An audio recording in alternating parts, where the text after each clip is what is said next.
This picture, located in the heart of Black Chicago, tells a story. If you look deeply into this girl's eyes, you will see the pain and prosperity.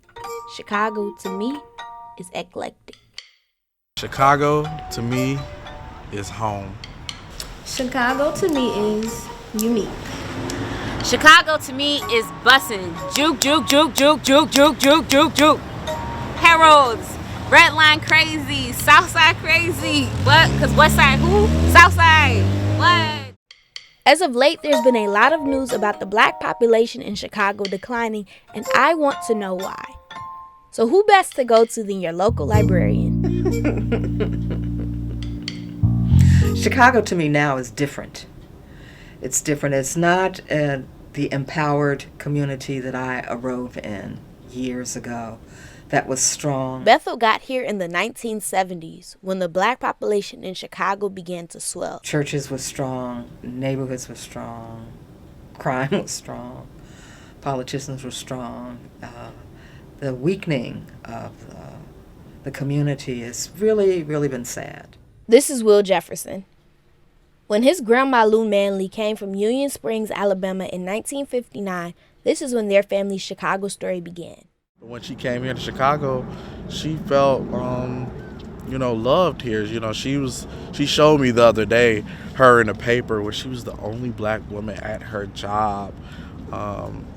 It was like some company where they fix cars, and they loved her. When Bethel and Manley arrived in the city, they would come to a place where they could feel empowered and loved. Yet years later, it seems that this sense of community has dwindled in Chicago. The big rise in the population happens kind of with the civil rights era, with Harold Washington be elected, and that's when you see just the power of the people, to come together from a different grassroots to elect the first Black mayor. The history of it is just so short in how that kind of transitioned from Harold Washington being on top to the Black population declining and all the problems that kind of came from that. So many things were accomplished and taken away and so quickly. A decade after Harold Washington's death, the Black population in Chicago would decline by 100,000 and continue spiraling down. Because of this, many local news outlets have deemed it a Black exodus in Chicago. To Josiah Plummer, a Hyde Park resident and a native Chicagoan, Harold Washington's death signaled the beginning of the Dark Ages in Chicago. Chicago is supposed to be a place of refuge for Black people after slavery, because once we fled to South, we were like, okay, we're going north, like we're going up, like we're going, and now that's why so many people in Chicago are from the South. They're from Mississippi, Alabama, Georgia, everything. But then you had the whole situation with Harold Washington, where you don't know what happened to him, but that kind of just disrupted everything as far as Black Chicago. We kind of skim over some of the things that happened after about affordable housing and just how the projects falling and what that can mean and how those problems weren't really fixed. So history is still kind of happening now. Over the course of Chicago's history, there have been many events that seem to target Black Chicago. What is Chicago to me? It's a petri dish of corruption that's just willing to be explored, and I hope that everyone takes the time to explore it. Chicago to me is a blessing and a curse. One is very, very corrupt. Like, that's the worst to me, because it's just people put in positions of power that, one, don't have any idea of what to do with that responsibility, or two, don't care, or three, just want to push their agendas and policies to the forefront because they want to change things for people like them, and they don't care who they disenfranchise, they don't care who they oppress. In 1999, Chicago demolished nearly 20,000 units of public housing, mostly on the south and west sides. And then in 2013, Chicago closed almost 50 schools. Basically what Chicago and Black Chicagoans and Black neighborhoods on the south and west sides have experienced is decades now of demolition and closures, and the message that sends is we're erasing you.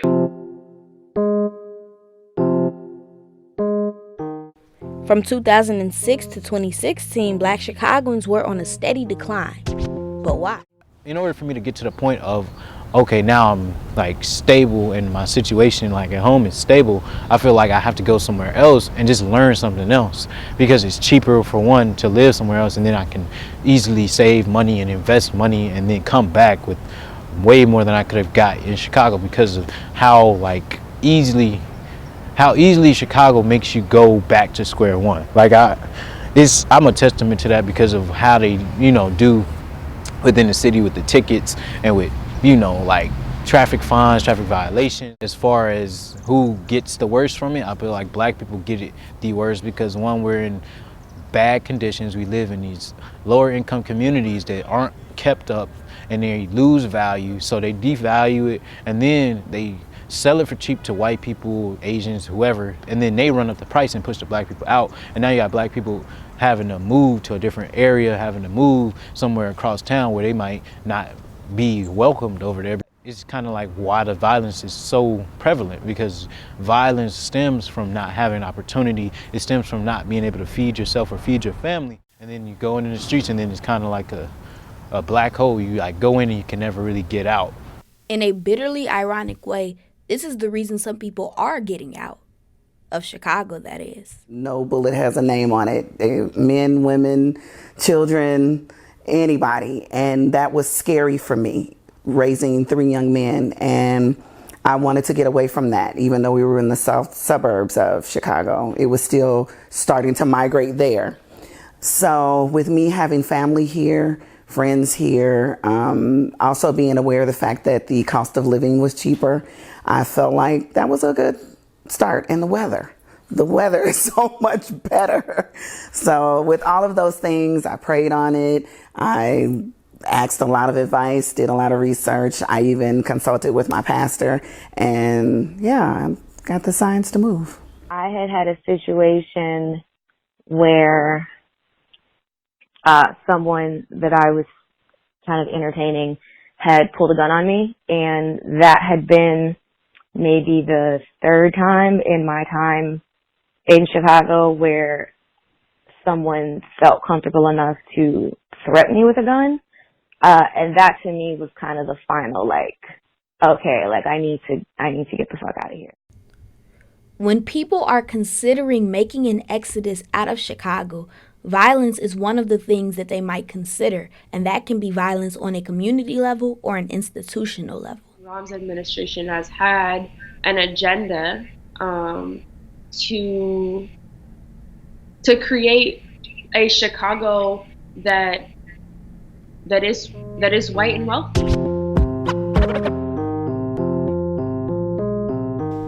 Folks that are in these communities have a way tougher time, and unless you get a chance to venture out past out south and out west, you almost have a foretold future, right?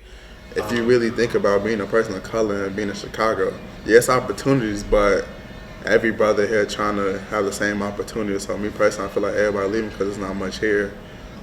It definitely plays a role in my choice. I actually do want to leave, and I feel like culturally and socially, it's not meant for everybody, especially when you're a brother of color. That's why I left and went away to college, because I knew there was more to it than Chicago. Me growing up as a young African-American male, we're a target. We definitely are a target. You hear it every day on the news. And so for me, I knew I had to get out soon. I worked on a feature project that basically we talked to every family that was a victim of a murder. And by doing these stories over and over again, we kind of got to see a bunch of things about violence that we normally didn't see. But we also got to think of every single victim or homicide victim as a human being and not just a number, not someone 17 male black or a teenager on the south side. These were people with names, with mothers, with grandmothers, with people grieving. I guess that's the thing about gun violence. That's the thing about police gun violence. People don't understand that there are long-term effects. This is not just something that you talk about for, a segment, a time, on a talk show, just for national attention. This is people's real lives. Rahm was aiming to hire 100 new police officers a month at one point. Holy moly, that's so much money just in salary, right? For these officers, when there's millions of dollars there that could have been spent on a number of things that communities and organizers have been calling for.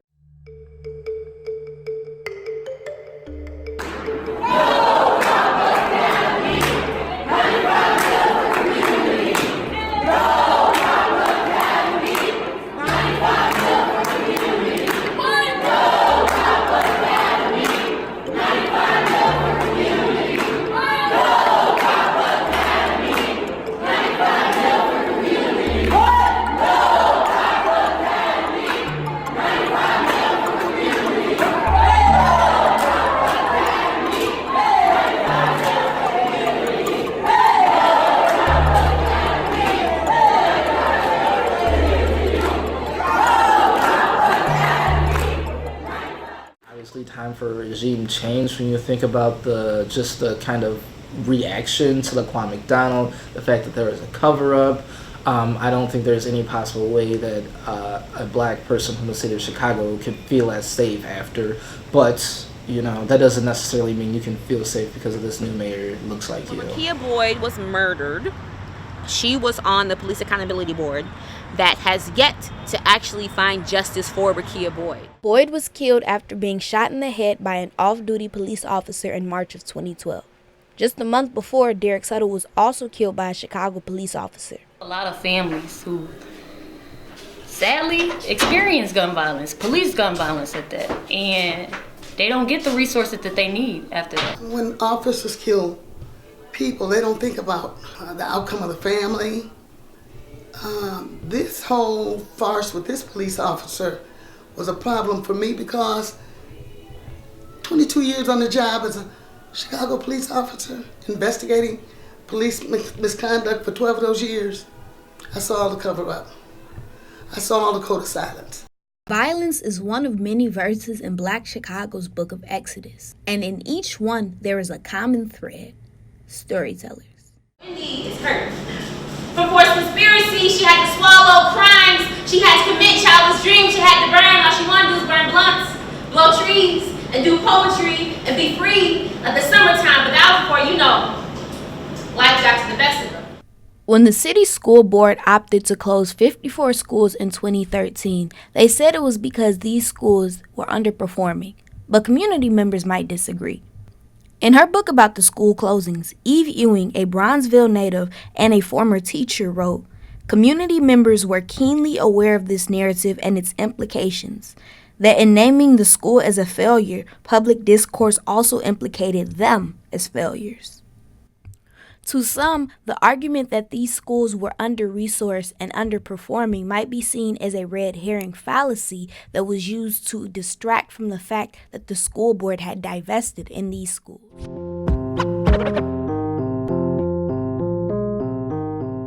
Closing of schools wasn't some kind of massive thing that we're doing just for this one moment. They slowly cut schools. They slowly cut funding for these places to get them to a point where they could say these schools aren't being utilized, they're underutilized, and then they close 50 schools, and then you guys have to figure out where your kids can go, and then you have to figure out what violent lines you have to go. So it's not, you have to pass to get to school, so it's not really about the single issue of education or the crime in my neighborhood, but is there any investment? Even some of our powerful writers, Eve Ewing, who's featured in this story, have become big because they were paying attention to this disinvestment. My elementary school was around a few blocks away from my house at Stewart Elementary. It was one of the schools closed in 2013, school closings.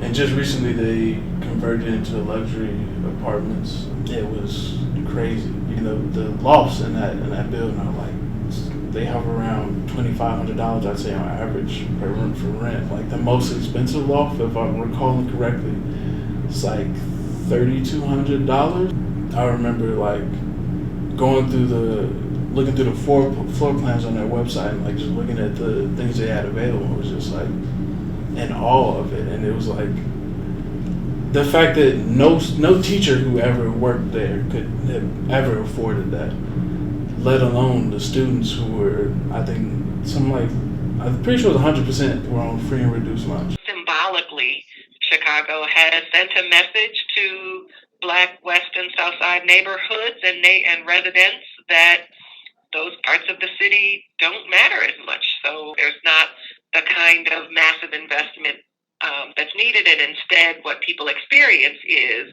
demolition and school closings and so on and so forth, which don't look like investments, but rather look like upheaval. When the 2013 school closures happened, I think the first thing that happened was just a lot of community confusion and upset because these schools were community anchors. And so immediately the communities where the schools were, which were predominantly African American communities, people wondered, where will the children go? How will they do in their new schools? And what will happen to the empty buildings that we're leaving behind? I'm of a baby boomer generation where they had to build schools, new schools, to accommodate us. And the closing of schools in Chicago has just been staggering. The truancy, delinquency, the statistics are all skewed against us, and particularly for Black males. Oh my goodness, I can't imagine trying to survive schools these days. I got suspended, and I talked my way out of, getting 10 days because I put a guy's head through a window. And the debate teacher was there, so he was like, "Oh, you got a mouthpiece on you."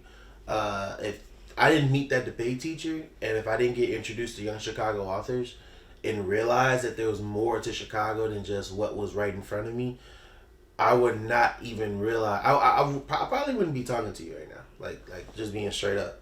For students like Brown and Matt Harvey, their schools represented a sanctuary of sorts. I was there basically all day, every day, from like 7 a.m. to 4, like I was working there. When we found out that it was closing down, I was at Whitney Young, and I mean, if I'm being honest with it, and I said this before, that it didn't really register with me that much, because I mean, I was 14, I didn't really care. I did have plans of like going back there and like helping out the school at some point, but I kind of just chalked it up as like just the thing I wouldn't be able to do. I ended up finding out about the repurposing when I was just browsing Facebook, I believe, one day. It settled in about then, and I really started thinking about it and how like kind of fucked up it was. The Ghost in the Schoolyard is just such a haunting title. But if you go to any of these campuses and you see overgrown weeds on playground sets and the swing sets missing, and you see a huge building in the middle of a neighborhood that's empty, I think you see it. You see the Ghost in the Schoolyard.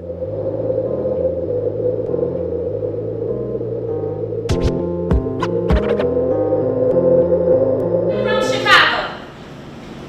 I'm in love with the city that has a funny way of showing that she loves me back. But do not look at me like a living testimony as if I escaped the beast that had to take hold on me. No, Wendy, she ain't like that. She never was. You see, hurt people, and hurt cities, well, they hurt people a little harder. How do those people respond when hurt cities hurt them? I have people that I know personally that's leaving Chicago, trying to leave Chicago, working on leaving Chicago. And it's not a bad thing because everybody needs to get away and enjoy life. But I feel like we shouldn't leave Chicago. Like the ultimate with emphasis on leave and not coming back. I love the South and I like that laid back vibe. So I think I'm gonna probably come back to Chicago and retire in Chicago, but my next step is gonna be Houston, Texas. I'll probably live other places. I'm only 21, so I mean, I'm almost certain that I'll live somewhere else. I mean, so many journalism jobs are based in New York or LA, so I probably feel like at some point I'm gonna live there at one of those places. And I've always said though, like at the end of the day, when I settle down, I'm going to be in Chicago. Although Harvey and Rencher want to leave for warmer climates or job opportunities, neither seems to want to leave permanently. Really, each story of exodus is unique. Since I've moved back as a college student, I came back to Chicago and all of my friends were gone. So the Chicago I knew had completely changed just because all my friends are off at college somewhere else. Well, most of them are off at college in another state or something. So that has definitely been challenging. And I'm in between mostly just because I don't know where my career will take me, especially as an undergraduate student who wants to go to grad school. I can't I can't know where I'm going to end up in like 2 years or 3 years. If I end up staying in Chicago, like I'd be very happy staying in Chicago. Yeah, like I don't want to leave necessarily. So is the idea of a black exodus in Chicago an exaggeration? Not necessarily. Again, there are many verses in Black Chicago's book of Exodus. While the numbers tell one aspect of the story, here's what the people have to say. I want people to know that it is safe because we can actually create that safeness. Whatever we're expecting from police to serve and protect, we can do that ourselves. And please come back.